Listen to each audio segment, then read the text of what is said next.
நீங்கள் அடிக்கவோ கலாய்க்கவோ ஏதோ ஒன்று செஞ்சு பாருங்க, என்ன நடக்கும்னு நினைக்கிறீங்க? ஒட்டுமொத்தமாக எல்லாம் ஒன்று இல்லைங்க, ஒட்டுமொத்தமாக எல்லாம் ஒன்று கூடி வந்து நம்ம சண்டைக்குவாங்க. எத்தனை பேர் அதை ஒத்துக்கிறீங்க? உண்மைதான் சார். ஆமோதிக்கிறீங்களா? உண்மைதான், எல்லாம் ஒன்று கூடிடுவாங்க. ஆமோதிக்கிறீங்க. ஓகே. ஒரு பத்திரிகையாளனை அசிங்கப்படுத்தணும்,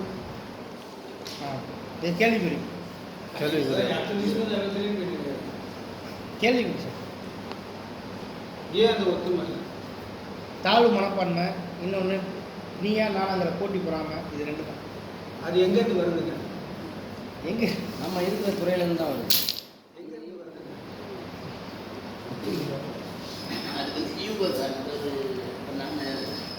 சார், நீ அது ஏற்படுத்தக்கூடாது. அந்த ரெண்டு குழந்தைங்களுக்குள்ள சண்டை வந்தது பாருங்க, யாரெல்லாம் இருந்தீங்க?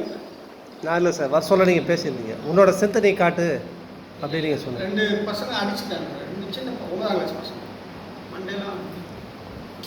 ஏன்டா அடிச்சுட்டேன் அப்படின்னா, இல்லை ஃப்ரெண்ட்ஸ் சண்டை போட்டு அடிக்க சொன்னானுங்க, அடிக்கலைன்னா எனக்கு பொட்டேன்னு சொல்லுவாங்க அப்படின்னு.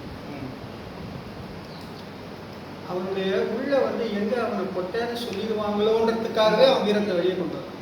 அப்போ நான் சொன்னேன், அப்துல்லா அப்துல்லா அவன் பேரை மாற்றி அப்துல்லா தானே, நீ பீட்ரு தானே அப்படின்னா யோசிச்சான்.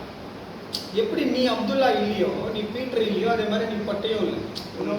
அப்படின்னு கேட்டால் கூட நீ அதுவும் கிடையாது, ஏன்னா நீ அது இல்லை. கேட்டீங்களா? நீங்க தாழ்ந்தது அப்படின்னு உங்களுக்கு உள்ள எடுத்துக்கிறதுனால மட்டும்தான் அவன் உசந்தா நிற்கிறான். முதல்ல தவறு உங்களுக்கு தான் ஆரம்பம், வெளியே இந்த ஆரம்பம் கிடையாது. இப்போ சார் சொன்னாங்க 20 வருஷமா இருக்கிறவங்க தான் முதல்ல கூப்பிட்றாங்க. இப்போ மன்னிக்கணும், 20 வருஷமா நீங்க காஞ்சிபுரத்தில் இருக்கலாம், பிஆர் இருக்க மாட்டேன். ஆமாம், கண்டிப்பாக சார். உண்மை.